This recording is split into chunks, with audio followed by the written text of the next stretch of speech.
மனதில் எல்லாம் களவு போக வழியில்லை.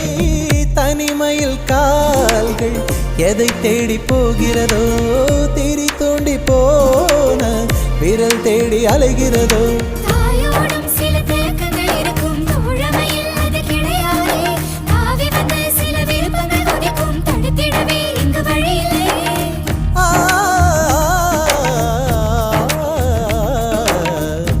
காணும் காலங்கள் கரைந்தோடும் நேரங்கள் கரையாத கோலம் போடுமோ.